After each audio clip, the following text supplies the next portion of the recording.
expanding into other markets doesn't necessarily have to be greenfield. And I think that's where a lot of exit opportunity can happen for earlier stage companies. And certainly, I mean, we saw with AutoCheck, they did do some of that expansion into other markets was through acquisitions. What is happening in some of these, particularly in the marketplace, is you've got businesses that are starting in Nigeria, that are starting in South Africa, and that are starting in Kenya. They're all looking to move into those markets. They're going to start bumping up against each other. And what you'll likely see, and we're starting to see it, but it's happening in the earlier stages, is that those businesses will start to consolidate and create an African tech giant in that space. And I think that's probably what's on the horizon in the medium to long term.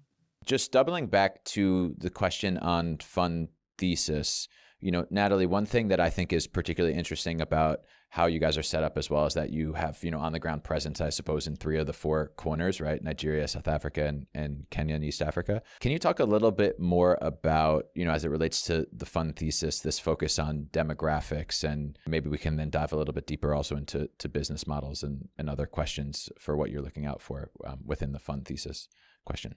There's 3 mega trends that we're looking to invest behind on the African continent.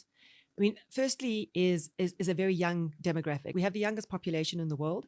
And if you have a look at what's going to happen over the next 20 to 25 years, Africa will add about 800 million people to the working age population. We will basically be the workforce of the world, will come from this continent. And they are young. So these are youngsters. These are people below the age of 25. If anyone's got a child or a teenager, you'll know they're completely connected to their mobile phone, and they're doing everything on a mobile phone. So they feel very comfortable with digital products and services. And these are the kinds of businesses that we're looking to invest behind that are exactly that are providing digital products and services. So you've got this massive demographic of young people that are going to be coming into the working age population that are going to be driving tech-enabled businesses on the continent. So that's demographic one. The second mega trend that we invest behind is investment into digital infrastructure.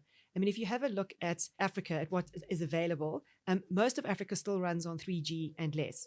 So, and we can all see, there's most apps and, the loading of web pages take a long time, etc. It's frustrating to work on 3G. That is changing. There's a lot of investment that is going into digital infrastructure. And as that moves to a 4G, 5G environment, you're going to see a lot of uptake and adoption of digital products and services, again, which is going to drive the businesses that we're investing behind. On that point as well, if you look at the mobile phone, of Africans that have mobile phones, only half have a smartphone. The other half are still on feature phones. And if we think back to the time when we had feature phones, if any of us can you remember that far back, there's not much you can do with a feature phone. So